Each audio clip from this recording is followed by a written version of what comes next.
Are you ever finding yourself feeling like you're in the rat race? Like the days just go by, the weeks go by, and you're kind of doing the same thing over and over again and kind of wondering, like, what the heck does this all mean?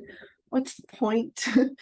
Feeling overwhelmed with the amount of work that you do, like you can't keep your head above water. And so you're just kind of going through the days, just doing what you can, but you feel like you're drinking out of a fire hose. Well, I can't solve the meaning of life for you, but I do want to take some time today to help you slow things down and encourage some introspection that will hopefully give you some tools and ways to take yourself out of the rat race and live your life with more meaning, purpose, and just being present. I'm Dr. Kit Slice. I'm a psychologist and a life coach. And I'm here talking to you because I want to inspire your confidence, your self compassion, and your growth on this journey called life. I've been doing some self reflection and just kind of pondering and thinking about that dynamic, that feeling of being in the rat race, because I'm human too. We all feel that way, probably from time to time. And I've just been doing a little bit more thinking about why that is the case. Last week, I talked about values and how those are an important element of thinking about and reflecting on when you're feeling out of sync with the world. And I think that that's an important consideration that I want to expand on today. But why the heck do we get to that place of feeling like we're just going through the motions mindlessly? Why does that happen? Part of it is that we can get out of sync with our values, but why does that happen? And I think part of the solution, it always comes back to self-awareness, in my opinion. And that's why when I'm working with my clients, for most of the people that we work with, we're usually starting with some element of self-awareness and coming back to that over and over again in the work that we do because we lose touch with that. What do I mean by self awareness? I mean having awareness of what is guiding us in our lives. Usually it comes back to the way that we're feeling and the thoughts that we're having. And having self awareness becomes important because when we're aware of the feelings that we're having, we can become aware of how those are guiding us. When we don't have self awareness, what's a lot of the times happening is that feelings like fear is a big one are guiding our actions without us really even realizing it. And feelings are important. We want to listen to our feelings. We want them to be a guide in some way.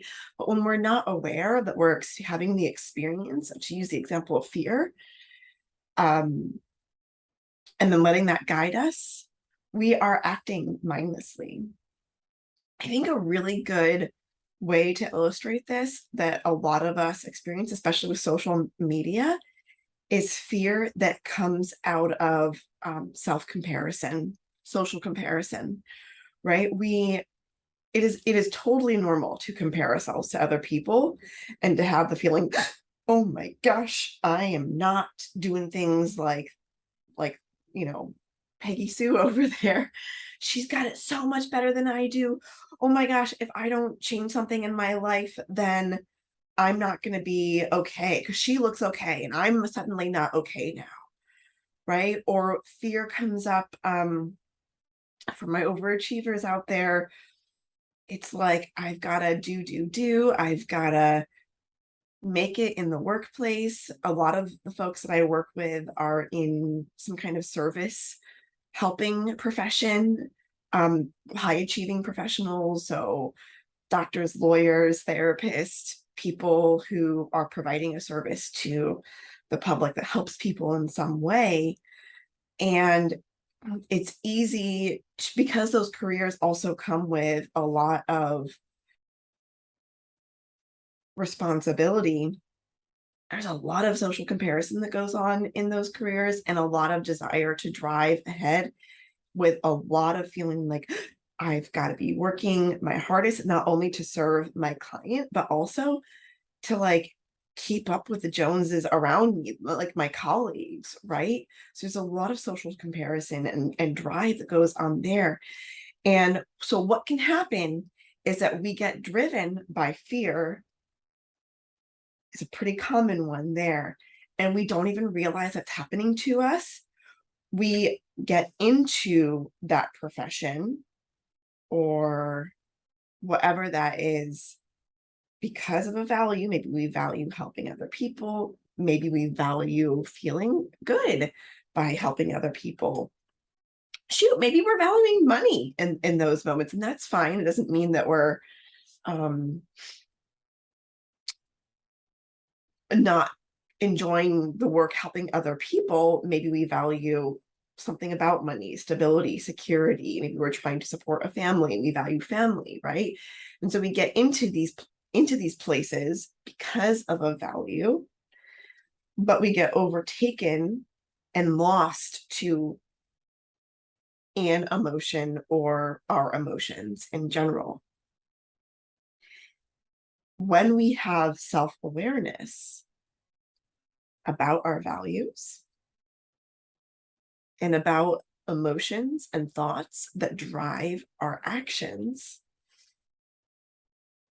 it gives us an opportunity to step outside of ourselves, to step outside of the rat race, outside of the social comparison. It gives us a chance to say, hey, I'm feeling afraid or anxious right now. Is that an emotion that is worth listening to? How do you know if it's worth listening to?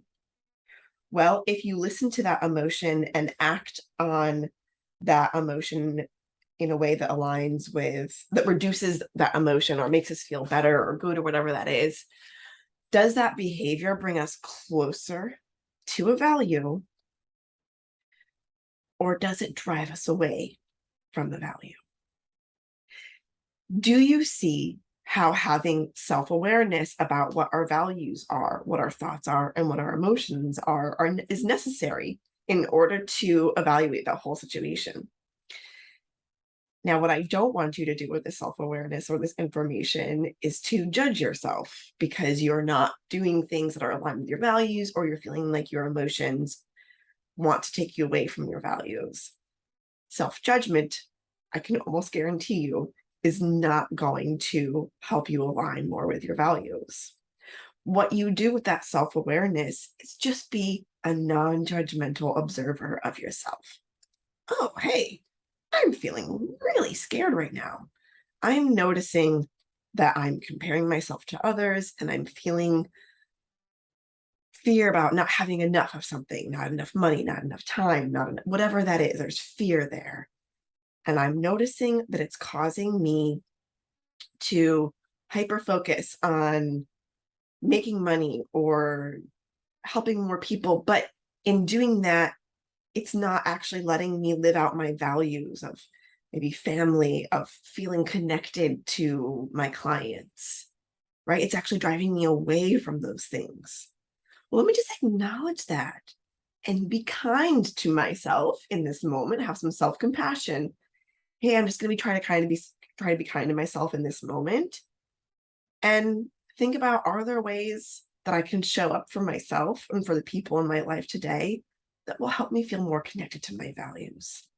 I don't need to compare myself to other people. It's not serving me. I don't need to worry about money. Maybe it's important to me, but I know it's more important for me to show up as a person that can connect with other people. Okay? Do you see how if you allow yourself to not have judgment, that you can have an experience where you're going to feel more aligned with yourself and be more aware of what your emotions are? Versus if I'm showing up for myself from a place of judgment, if I'm having self-awareness but then judging myself, then going into, oh my gosh, I can't, here I go, I'm doing it again. I'm never going to get it right. I must be horrible.